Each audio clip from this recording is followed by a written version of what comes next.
One of the hardest things that you're going to be able to do is try to conquer the plan and the mind of God, no matter how you try to fix yourself to do it. There's many people who have tried to actually conquer the mind of God with their own hands, with their own soul, with their own mind, with their mouth and things like that.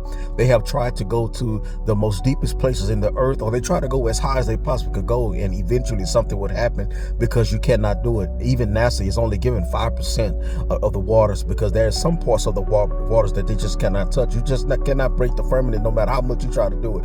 You know, that's why Ocean Gate, they tried to go as deep as they possibly can go and try to do some investigation, studies, research, have fun, lollygag, drink beer while you're going down. And eventually it exploded, because that is how God's plan and that's how his mind works, that we cannot fathom his thoughts. Okay, men have so many ways of trying to fathom the plan and the mindset of God, and they try their best to dig as deep as they possibly can, because they want to try to conquer some things that they can't be able to conquer. I don't care how high the earth is, a plane can only go so far up. Okay, eventually that plane would either come up missing, explode, or something would happen. There's no way. You cannot do it. So when people try to place themselves in the direct mindset, and they feel like that their minds and their thoughts have become so great, and they have become so knowledgeable and educated, and they try to use numbers and science in order to make moves that's out of their hands, they always come to a place where they bust into a bubble. Okay, every fish in the sea, every fish that's down in the sea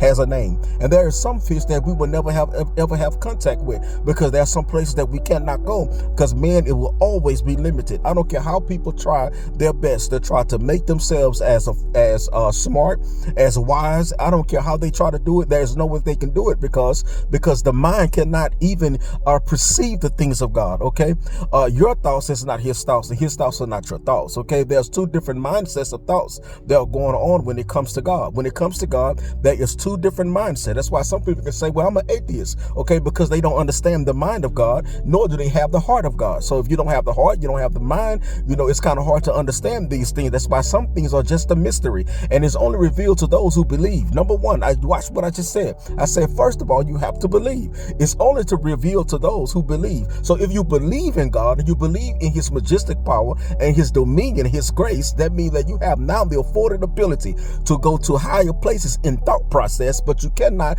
go so far in your thoughts and so high until you become what we would call high-minded. And now that you are higher than God, that means that now you don't need to be here. Let's look at Moses in the Bible. I love that story, because I see that when it comes to Moses, when Moses went up to the mountain, he had to wear a veil on his face. Why is that? Because no man has seen God and lived. Okay, even his mind couldn't even fathom looking God in his face. And then when he finally had a chance to see God, he had to die. Okay, so when people try to come back and just try to have these high-minded ideas and have all of these philosophies and these fables and tales of stories and things like that about what they've done and how they become this genius person, you have to understand that their mind will never go as high as God's mind. In that case, they will make themselves a God.